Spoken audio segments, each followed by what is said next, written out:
Sigurisht, me qenë se ne jemi një shtet i ri dhe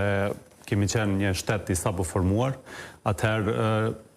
kushtetuta ose përmbajtja e saj ose të drejtat që ajo i ofron për qytetarët edhe për institucionet dhe gjithë përmbajtja e gjykatës e kushtetutës së Kosovës nuk ka pasur mundësi të testohet paraprakisht, do thotë, në këto 17 vite të zbatimit të kushtetutës së Kosovës kemi pa që përgjithsisht ka qenë një kushtetutë edhe është një kushtetutë e mirëfillt, do thotë është një kushtetutë parimisht liberale, demokratike dhe përgjithsisht përfaqëson disa vlera që janë përgjithsisht përqafuara nga shtetet demokratike dhe shtetet që bazohen në sundim të ligjit dhe në të drejtat të qytetarëve dhe të drejtat të njerëzit. Kështu që në këtë vështrim ka qenë është një kushtetutë relativisht e mirë dhe e cila kemi pa që të drejtat që ajo i njeh funksionalitet të shtetit në të gjitha aspektet, pra Palushi, duke ai konsiderohet si një akt themeltar, pra që rregullon prej frymës preambulës atje deri tek çështjet tjera më të rëndësishme. Po, fakti që kemi pas vazhdimisht sfidim të proceseve politike, do të thosh të formimit institucioneve politike, sikurse është qeveria, kuvendi, presidentët dhe institucione tjera të shtetit Kosovës, kemi pa që kushtetuta e Kosovës ka pasur disa zbrasti dhe ka pasur disa mangësi të cilat janë vrejt vazhdimisht gjatë themelimit të institucioneve. Mirë po, aktualisht kemi një qartësi të mjaftueshme që është krijuar edhe nga praktika e gjykatës kushtetuese, pikërisht lidhur me formimin e institucioneve, që mendoj se ka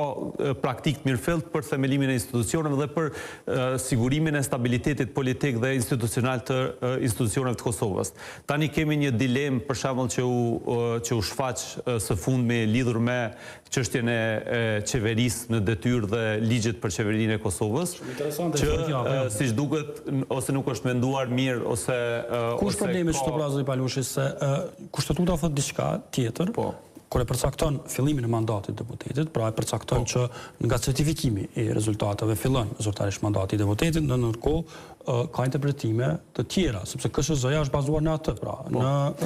realisht mandati i deputetit fillon nga momenti i konstituimit të Kuvendit Kosovës, nga dhënia e betimit të deputetit, sepse deri në momentin kur ai nuk e jep betimin si deputet i Kuvendit të Kosovës, konsiderohet që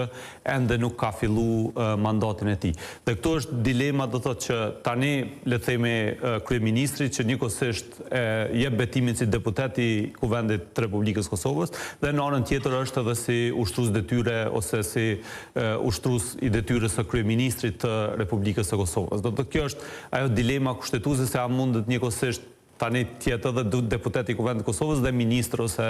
kryeministër i qeverisë së Kosovës. Se ekzistojnë kësi kolizionësh, pra, zë Palushi, a janë të mundshme të shmangën, sepse nëse lexon ligjin për qeverinë, që është bërë në këtë mandat, me të vërtet kuptohet ashtu, pra, që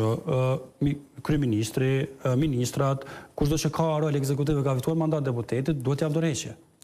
Sakt, do thotë edhe ashtu duhet ndodhë. Mirë po tash çka ndodh pasi t'jep dorëheqje, çka ndodh, a mundet edhe matutjet shërbej si ushtruesi i detyrës së kryeministrit, që në mendimin tim nuk mundet, për arsye se tani kemi këtë konfliktin e kompetencave në mes të deputetit dhe pushtetit ekzekutiv ose qeverisë ekzekutive. Kështu që